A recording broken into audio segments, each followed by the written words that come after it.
সম্প্রতি সৌদি আরবের সঙ্গে প্রতিরক্ষা চুক্তি স্বাক্ষরের মাধ্যমে মধ্যপ্রাচ্য ভিত্তিক নিরাপত্তা বলয়ে প্রবেশ করেছে পাকিস্তান।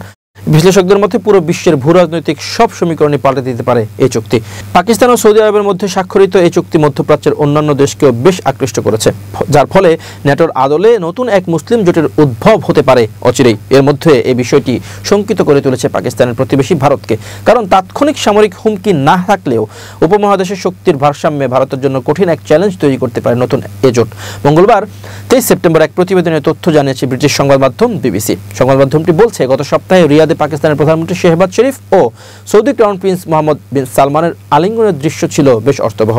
আর এই উষ্ণতা আসে দুই দেশের মধ্যে একটি কৌশলগত পারস্পরিক প্রতিরক্ষা চুক্তি স্বাক্ষরের পর।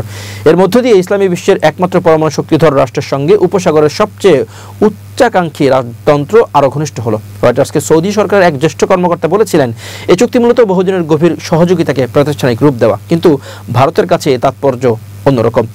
গত কয়েক বছর ধরে নয়াদিল্লি রিয়াদের সঙ্গে সম্পর্ক উষ্ণ রাখলেও পাকিস্তানের সঙ্গে চলমান উত্তেজনার মধ্যে এই পদক্ষেপ দেশটির থিঙ্ক ট্যাঙ্কে নতুন করে দুশ্চিন্তা বাড়িয়েছে। চলতি বছরের মে মাসে 4 দিনের সংঘর্ষ সহ কাশ্মীর ইস্যুতে পরমাণু অস্ত্রধারী প্রতিবেশী দুদেশ একাধিকবার যুদ্ধে জড়িয়েছে। ফলে পাকিস্তানের সামরিক সক্ষমতায় সৌদি আরবের সমর্থন ভারতকে সরাসরি চ্যালেঞ্জ জানাচ্ছে। সবচেয়ে উদ্বেগজনক দিক হলো, চুক্তির শর্তে বলা হয়েছে যে কোনো একটি দেশের উপর হামলা মানেই উভয় দেশের উপর হামলা। কূটনৈতিকভাবে নয়াদিল্লির জন্য এটি ভালো সংকেত নয়।